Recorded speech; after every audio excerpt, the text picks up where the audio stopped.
I'm Lauren, and I've always felt different from my family. From the moment I was born, I knew I was a disappointment to my dad. He really wanted a boy, and when the doctor said, "It's a girl," I could see the disappointment on his face. That pretty much set the tone for our relationship. My older sister, Joyce, was the family star. She was smart, talented, and could do no wrong in my parents' eyes. Everyone always praised her. Did you hear? Joyce got another A on her math test.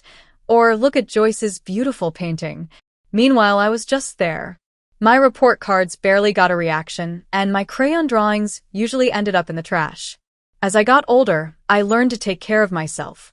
I made my own lunches, did my own laundry, and figured out my homework alone. It wasn't fun, but it made me strong and independent. One day, when I was about 15, something happened that changed my life. I was hungry after school, and since no one was there to make me a snack, I decided to try baking cookies. I followed a recipe from one of Mom's old cookbooks, and to my surprise, they turned out really good. The next day, I took some to school. My classmate, Hannah, tried one, and her eyes lit up. "Lauren, these are amazing. Did your mom make them?" she asked. I smiled and said, "No, I did." Word spread fast, and soon kids were asking me to bring more. For the first time in my life, I felt special. I had found something I was good at, something that made people notice me. That afternoon, I ran home, excited to tell my parents. "Mom, Dad, guess what? I made cookies, and everyone at school loved them." Mom barely looked up from her magazine. "That's nice, dear. Just make sure you clean up the kitchen." Dad frowned. "Cookies, Lauren? You should focus on your studies, not waste time in the kitchen." My heart sank, but I didn't let their words ruin my excitement. I had found something I loved, and I wasn't going to let anyone stop me. As time passed, the gap between Joyce and me grew even bigger. Joyce finished high school with top grades and got accepted into a famous college. You would have thought our parents won the lottery with how much they celebrated. Meanwhile, I was still in high school with okay grades, not great, not terrible. But I had found my passion. Every weekend, I baked cakes, pies, and cookies. Soon, even our neighbors started placing orders. I had a small business going. One day, Mrs. Megan from next door took a bite of my chocolate cake and said, "Lauren, honey, this is amazing. You have real talent." I smiled, feeling proud. "Thanks. I'm thinking about going to culinary school after I graduate," I told her. Her eyes lit up. "Oh, that's wonderful. You do great." But when I shared my dream with my parents, their reactions were completely different. Mom's face dropped. "Culinary school? But that's just cooking." Dad's reaction was even worse. He slammed his fist on the table. "Absolutely not. No daughter of mine is going to waste her life in a kitchen." "But Dad," I argued, "I'm good at it. People love my baking." He scoffed. "So what?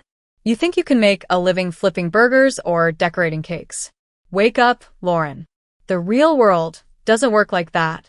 Mom added softly, but just as dismissively, "Honey, you need to think about your future. Look at Joyce. She's studying finance. She'll have a real career." Their words hurt, but I wasn't ready to give up. I started selling my baked goods at school events and to my classmates. The response was amazing. "Lauren, these cookies are incredible," my friend Michael said with his mouth full of a chocolate chip cookie. "You should open a bakery or something." I smiled as I imagined it. My own little bakery filled with the smell of fresh bread and pastries. It felt like a dream. But at home, that dream quickly became a nightmare. One day, Dad found a flyer for my bake sale. "What's this?" he demanded. I swallowed nervously. "It's for school. We're raising money for new computers." He glared at me. "Don't lie to me, Lauren. I know you've been selling your treats. This stops now. You need to focus on real studies, not this hobby." "But Dad, I'm making good money," I said. "Money?" he snapped. "You call a few dollars for cookies money? Do you know how much your sister makes at her internship? That's real money. That's a real future." I bit my lip, trying not to cry. "I just thought." He cut me off. "No, you didn't think. Listen carefully. This baking nonsense ends now. You're going to get your grades up and apply to real colleges. If I hear about one more cake or cookie, we'll cut you off. No more college fund, no more support. Got it? That night, I cried myself to sleep. My dream of culinary school crumbled like an overcooked cookie.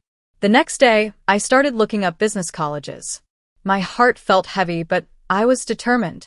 Somehow, someday, I'd find a way to follow my passion. But for now, I had to play by their rules. College passed in a blur of numbers, spreadsheets, and financial reports. I worked hard on my accounting studies, trying to convince myself it was the right choice. But every time I walked past a bakery or smelled fresh bread, my heart ached for the dream I had left behind. After I got my degree, I landed a job at a big company. My parents were so happy. I rented a small apartment, determined to live on my own. But day after day, as I sat at my desk working on numbers and reports, I felt myself slowly fading inside. One evening, I couldn't take it anymore. I pulled out my old recipe book, its pages worn and stained from happier times. I decided to bake a batch of cupcakes, losing myself in the process of mixing and baking.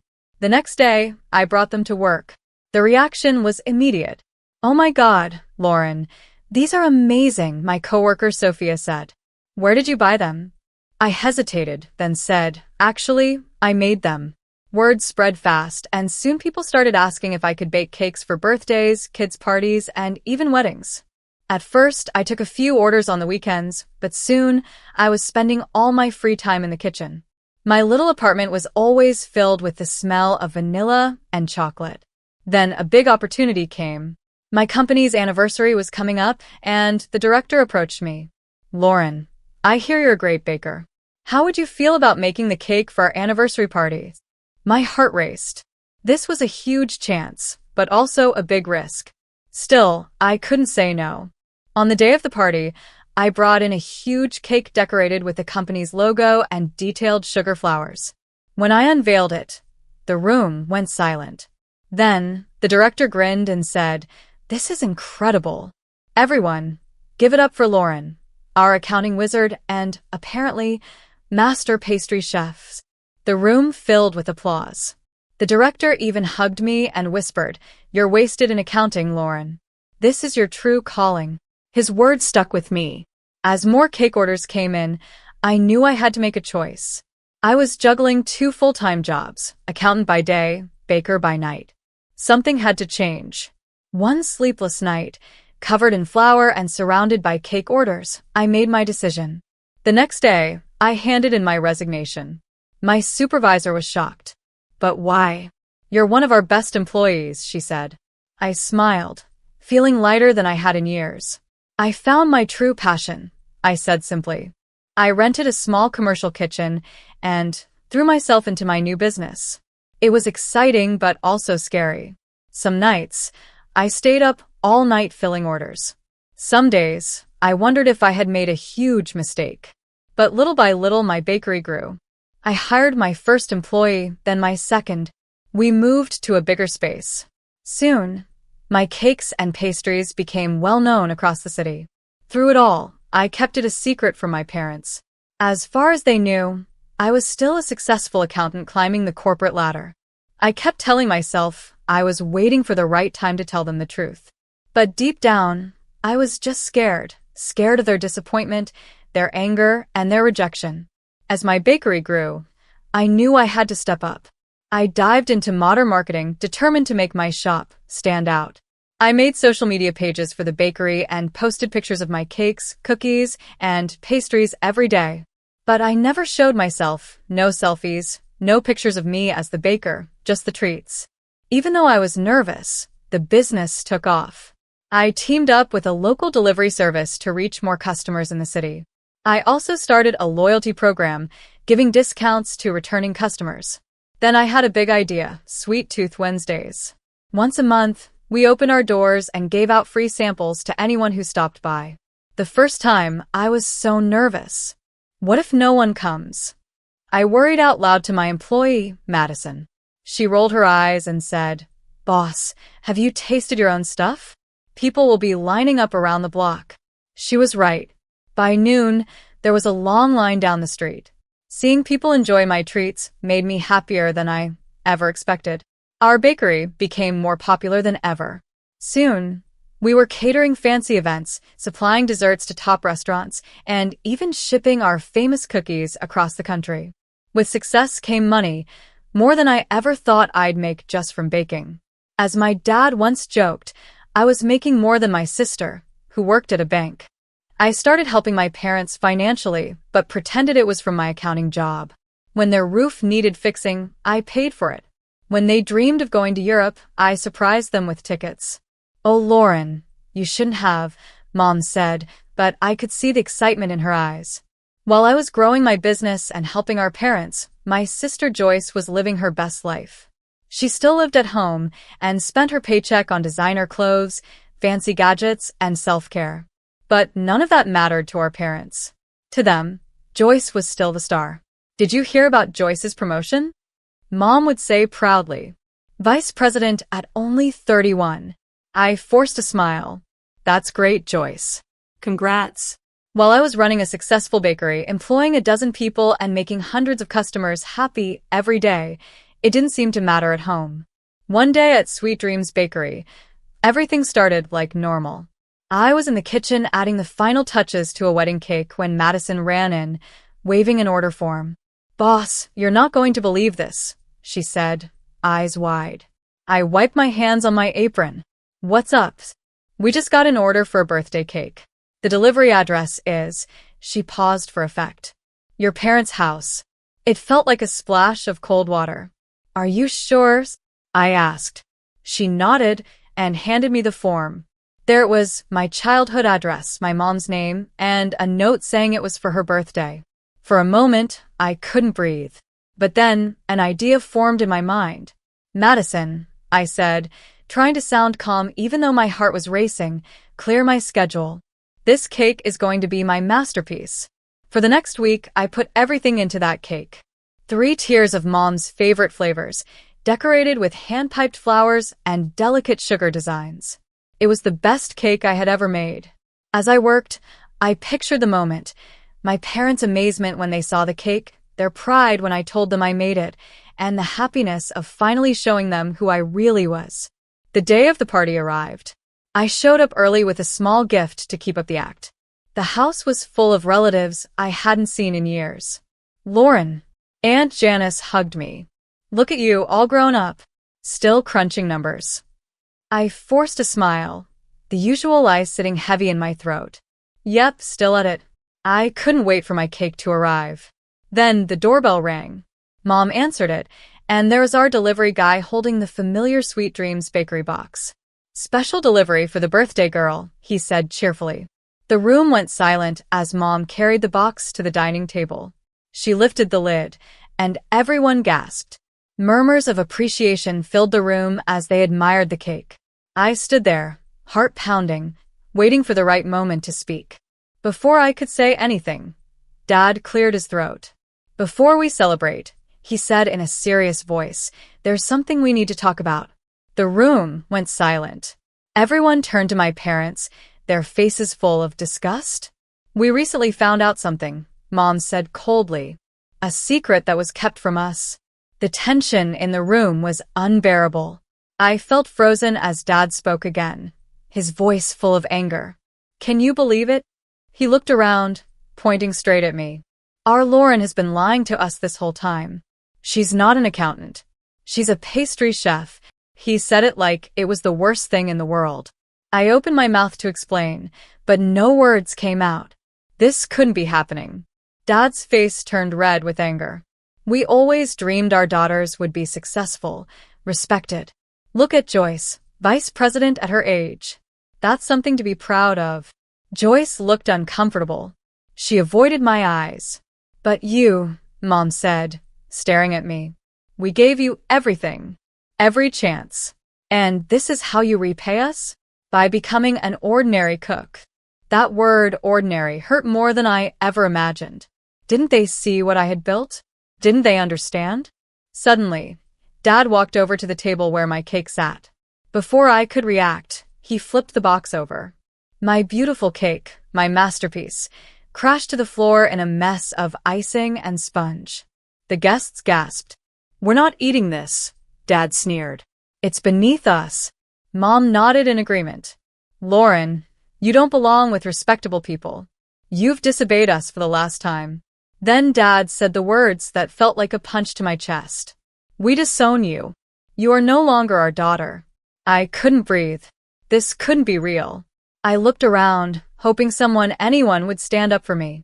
But no one did. Even Aunt Janice, who had hugged me earlier, whispered to Uncle David, "I always knew she was trouble." Others nodded in agreement. The room, which had been full of joy just moments ago, now felt cold and unwelcoming. "Leave," Mom said, her voice like ice. "Leave now and never contact us again." I stood there, frozen, tears running down my face. How could they do this? How could they throw me away like I was nothing? Everything I had done, everything I had become. It felt so unfair. "Didn't you hear your mother?" Dad shouted. "Get out." Somehow, I found the strength to move. I turned and walked toward the door, my eyes filled with tears. As I reached for the handle, I heard Joyce's voice, soft and hesitant. "Mom, Dad, maybe we should." But before she could finish, the door closed behind me. I stumbled down the front steps, the same steps I had climbed so many times as a child. But now, they felt cold and unwelcoming. I reached my car, and that's when the sobs hit me. Sitting there, I felt like my whole world had crumbled. My dream, that my parents would one day accept me, had shattered, just like my cake on their dining room floor. I don't know how long I cried, but by the time the sun started setting, casting long shadows over the neighborhood I grew up in, I knew one thing for sure. I could never come back here again. The days after that party passed in a blur. I moved like a ghost, barely eating, hardly sleeping. The bakery kept running, thanks to my amazing staff, but I was just going through the motions. Slowly, as the shock faded, I threw myself into my work with new energy. If my family couldn't appreciate my passion, I would show the world how great and ordinary cooks could be. The bakery thrived. We expanded to a second location, then a third. Magazines wrote about us, I appeared on TV, and even got a cookbook deal. Success came in waves, and I rode each one with determination. I bought a beautiful apartment, my own little safe place in the city. For years after my family disowned me, I met Paul. He was kind, supportive, and loved my cakes more than anything. A year later, when he proposed, I said yes without hesitation. Our wedding was small but perfect.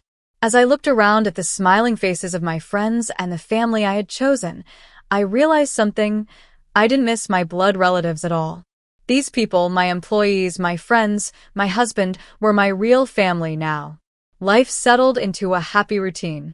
The bakery continued to grow, and Paul and I built a wonderful life together. I had everything I ever wanted, except maybe closure.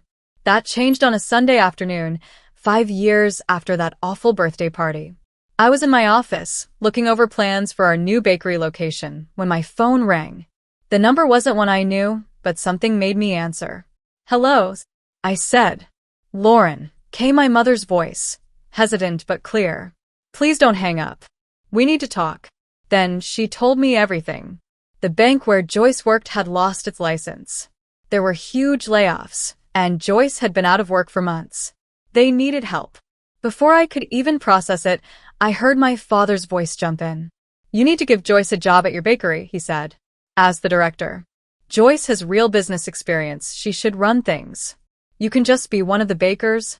I couldn't believe what I was hearing. After 5 years of silence, this was why they were reaching out? A cold laugh escaped me. "Let me get this straight," I said. "You disowned me, threw me out, and now you want me to hand over my business to Joyce?" "We gave you life," Dad shouted. "We raised you. You owe us." Something inside me snapped. All the pain, all the anger I had buried for years, came rushing out. "I owe you nothing," I said, my voice calm but firm. "You made your choice 5 years ago. I'm not your daughter, remember? I'm just an ordinary cook. Beneath you." I took a deep breath. I won't be helping you or Joyce. Goodbye. I hung up, my hand shaking slightly. For a moment, I just sat there, letting it all sink in. Then, slowly, a smile spread across my face. I felt lighter, like a weight I didn't even realize I had been carrying was finally gone. I owed them nothing. I was free. Just when I thought my family drama was over, life surprised me again. One quiet Thursday afternoon, my phone rang. I looked at the screen. Joyce's number. I hadn't seen it in years. Feeling both curious and nervous, I answered. "Hello," I said. "Lauren," Joyce's voice was soft and unsure. "I hope it's okay that I'm calling." I took a deep breath. "It's okay, Joyce. What's going on?" What followed was a conversation that changed everything. Joyce apologized over and over for how her parents had treated me, both recently and 5 years ago. "I had no idea they called you asking for a job," she said, her voice shaking. "I would never have asked for that." "I'm so sorry, Lauren." Something inside me softened. Thank you, Joyce. That means a lot. She went on to explain how losing her job had been a wake-up call. "I realized I'd been living someone else's dream," she admitted. "Banking, finance, it was never what I wanted. It was always Mom and Dad's dream for me." I listened, barely breathing, as my sister poured her heart out. "Seeing you follow your passion and build this amazing business, it inspired me, Lauren," she said. "I've decided to change my life. I've enrolled in interior design courses. I want to create beautiful spaces and be true to myself, just like you have." Tears filled my eyes. For years, I thought Joyce had the perfect life. I never imagined she had been struggling too. "That's wonderful, Joyce," I said, my voice shaky. "I'm really happy for you." There was a pause, then Joyce spoke again, full of emotion. "I'm proud of you, Lauren. You stood up for yourself, followed your dreams, and now you're living the life you want. That's amazing." I couldn't hold back my tears anymore. All the feelings I had bottled up for years, the hurt, the anger, and most of all, the love I still had for my sister, came pouring out. We talked for hours, catching up on lost time, sharing our hopes and fears. As our conversation came to an end, Joyce hesitated before saying maybe we could meet up sometime? Just to talk. To support each other. I found myself nodding, even though she couldn't see me. "I'd like that, Joyce. I'd like that a lot." Over the next few months, Joyce and I met regularly. We shared coffee and, of course, pastries from my bakery. We laughed about old memories and cheered each other on through the ups and downs of our careers. Her interior design business was growing fast, and I couldn't have been prouder. As for our parents, we heard from others that they had disowned Joyce too. When she left banking, they told anyone who would listen that their daughters had disappointed them, one a simple cook, the other a foolish decorator.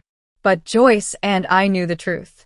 We were following our dreams, building successful careers, and doing what we loved. We had found our own paths to happiness. One day, during one of our weekly meetups at my bakery, Joyce looked around at the busy shop. Then she turned to me with a smile. "You know," she said, "I think we turned out pretty great, all things considered."